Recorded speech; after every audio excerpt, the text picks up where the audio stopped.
Welcome back to the show.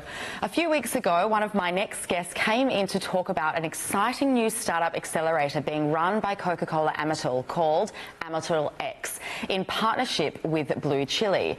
They were looking for the hottest new startups to partner with to drive change within the company.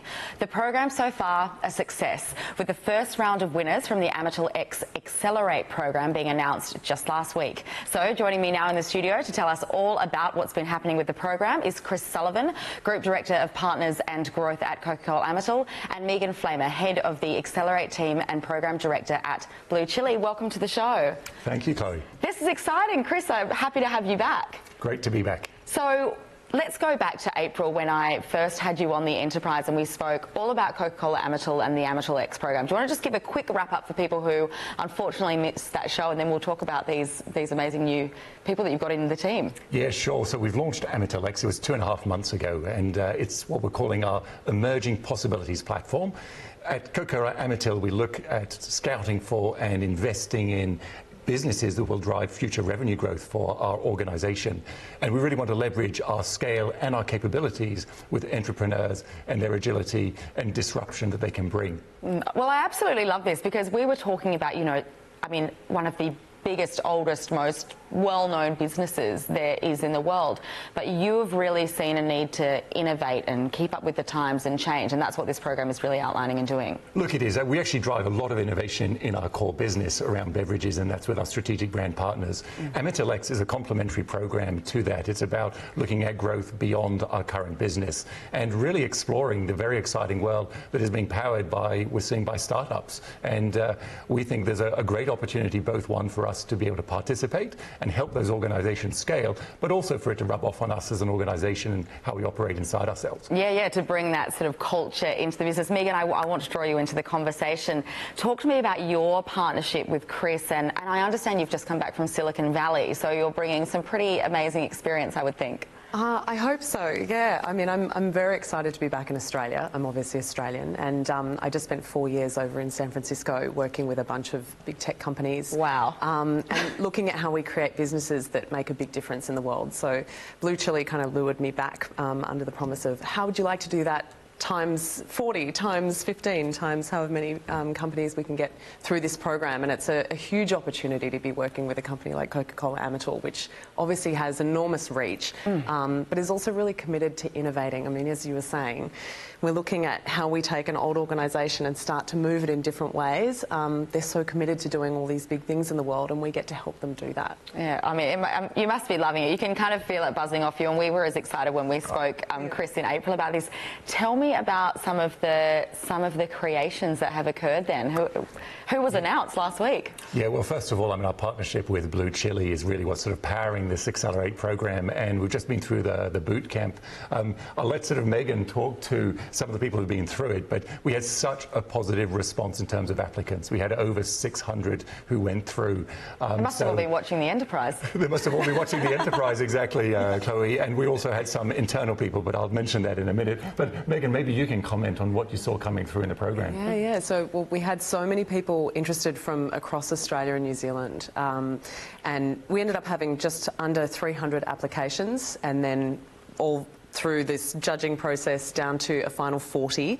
Those 40 went through the boot camp, and then we've ended up with 12 who are sort of the external Accelerate program people, and then we've also got 2 internal Coca-Cola Amatil teams, one from New Zealand and one from Australia. And there's a raft of ideas. I mean, we've got someone who's measuring air quality and looking at how you can do that worldwide, in everywhere from vineyards into offices. We've got someone who's got an app idea on how to spice up your relationship and, on dates. Someone else is looking at how you find hiking trails everywhere all over New South Wales and beyond. Finding fruit pickers, which is an enormous problem for fruit growers and agriculture industry. So there's an enormous raft of different ideas, but they're all designed outside of Coca-Cola Amatil's core business to create innovation in the world and to make a big difference. Has it made a huge change to the organisation already? Are you seeing change, or just, I would imagine, just a buzz and excitement amongst the walls of Coca-Cola? Oh, there is. It's been really well received. And one of the ways we've done it is actually we opened up the program to internal applicants across Australia and New Zealand, and we had over 30 apply. So these are intrapreneurs.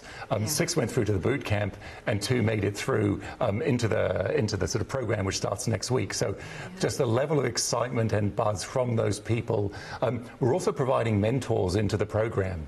So it can be subject matter experts in logistics, in marketing, in pricing, in finance. In brand management, you name it, we can bring it to those founders and really help them to scale and to build really good cases. So our team, there's a real buzz. Yeah, well, that's what I mean. We say that, don't we, about founders, and a lot of advice I receive from guests of the enterprise is surround yourself with, as you're mentioning, Chris, all those experts that have the skills that you don't. Megan, are these people coming from just all walks of life and other corporate jobs that they've gone, I'm just going to throw my hat in the ring and give this a try? Yeah, some of them have gone through startups before and they're interested in the ecosystem and they've been kind of looking from afar. Some of them have applied to BlueChilli programs before and then have come back in and been like, oh, this would really make a difference to Coca-Cola Amatil. But yeah, there's a huge variety. There's mothers who have, a couple of kids and really want to create a program that will make a difference to other mothers who have gone through, trying to get back into work. There are a couple of guys from Melbourne who are looking at how you do reviews for restaurants. So there's a huge variety of different people and different business ideas. How fulfilling. I actually can't wait for the 3rd episode of our next interview, Chris, when we talk about, what's really come out of that, some of the greatest, next biggest founders. So a little bit then onto what next. What are the next stages, and I guess what are you excited to see? Yeah, so there's a couple of next steps. Clearly, the program starts on Tuesday, doesn't it, Megan? So that's really the hard work starts for these founders to get their businesses off the ground and getting their first customers.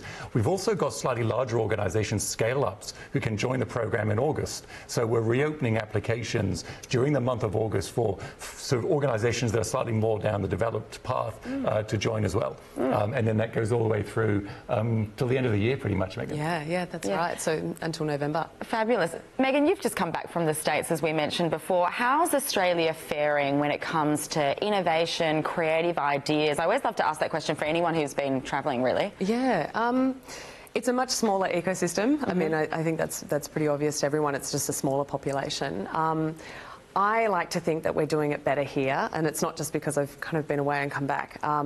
I think Australia is still at an earlier stage in how it's developing, and New Zealand, but Australians tend to undersell themselves. So I think they're often coming in and thinking that they're really, oh, is my idea good enough? And I'm thinking, oh my God, I know an idea that has half of this much strength. That's flying. Yeah, that got $5 million funding last week. So there's not as much money flying around, and we're doing it in different ways and in innovative ways here to make the industry grow in Australia. But I think we're doing it with more heart, and we're doing it with more concern about the impact that a lot of these businesses will have, and making sure that they're doing the right things and that they're making positive impacts and creating good jobs for people locally, which is exciting. Positive impact, social purpose, all the things I love. Thank you so much for coming on the Enterprise. I've loved spotlighting it again. Look forward to having you back. Great, Chris, thank Megan. you. Thank you.